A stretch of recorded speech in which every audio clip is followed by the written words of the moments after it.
Welcome to my new blog. આજે વરસાદ આવ્યો બહુ દિવસ પછી. હમણાં જ વરસાદ આવી ગયો ને હમણાં જ તડકો થયો. જો કુદરતનું. જાઉં છું મંદિરે પાછળ રિલેક્સ થવા. તો સૂતો છે ગાડી ઉપર. મંદિરે આવ્યા છીએ. હનુમાન દાદાનું મંદિર છે. જય બજરંગબલી. ત્યાં આજે પ્રસાદમાં છે આ ખારક. મંદિર છે શંકર ભગવાનનું મંદિર છે. બેક સાઈડનું છે. હું આગળનું બી તમને બતાવીશ કેવું છે. મંદિરે આવી છું. વાગ્યા છે સાંજના 7 અને મસ્ત પવન લાગે છે.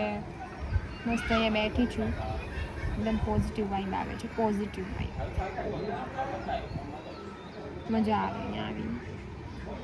માઇન્ડ ફ્રેશ થઈ જાય. Mind fresh. જો અહીંયા પાછળ જો વેધર કેવું છે આજનો ડે બહુ જ બોરિંગ હતો. કંટાળો આવ્યો આજના દિવસમાં બહુ જ.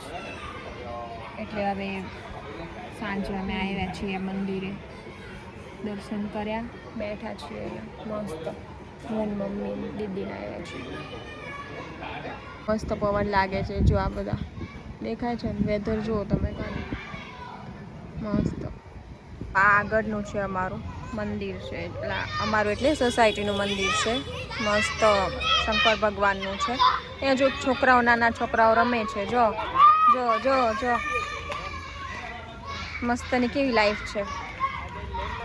મોટા થઈએ એટલે બધું ટેન્શન આવી જાય. થઈએ એટલે ટેન્શન આવે બધું. એટલે પછી નાના હોય ને ત્યારની લાઈફ યાદ આવે. જો આ છોકરાઓ કેવા રમે છે. જો છોકરાઓ રમે છે.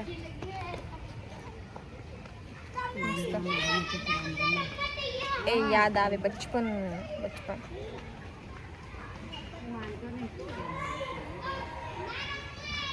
ચાલો જાવું હવે ઘરે. અહીંયા તો કોઈ જમવા નહીં આપે મંદિરે. નહીં મમ્મી?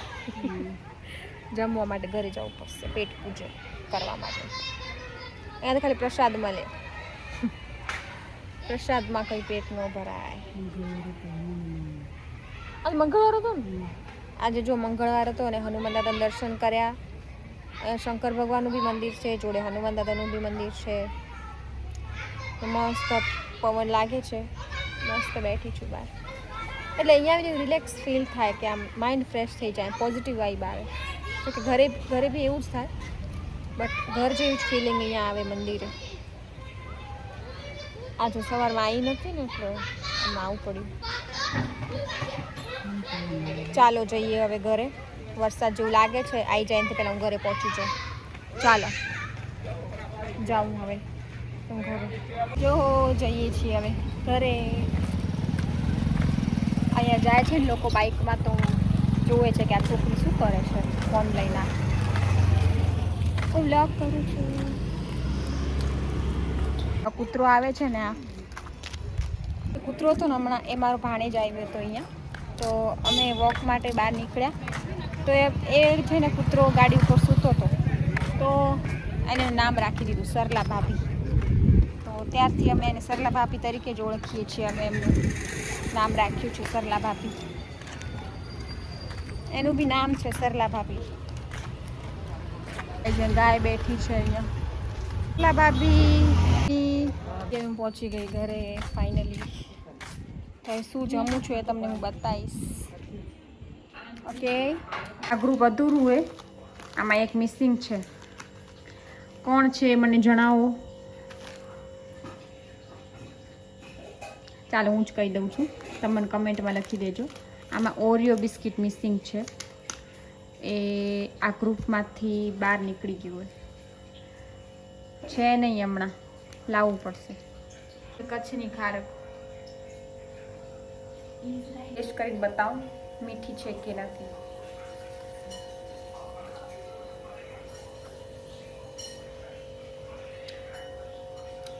બહુ જ મીઠી છે. ગોળ જેવી. ગોળ.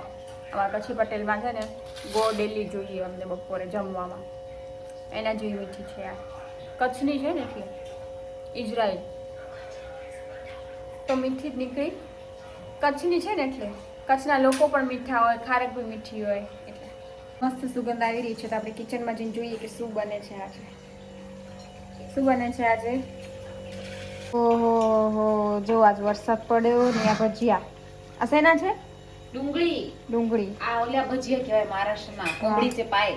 કોમડી છે પાય એટલે આપણે ગુજરાતીમાં કહેવાય કે શું કહેવાય? શું કહેવાય? ઓલી ભૂલી ગયા. મુરગીના પગ. મુરગીના પગ પણ આ નોનવેજ નથી, વેજ છે. વેજ છે હો, પણ આ તો નામ છે ખાલી કે એવી રીતે આને કહેવાય મહારાષ્ટ્રમાં. કારણ કે એના જો આ ભજીયા ના ને દરેક સાઈડ થી તમને ને એટલે આમ કહેવાય ને કોર્નર દેખાડે દરેક ડુંગળીના. એટલે આને કહેવાય કોમડી છે પાય.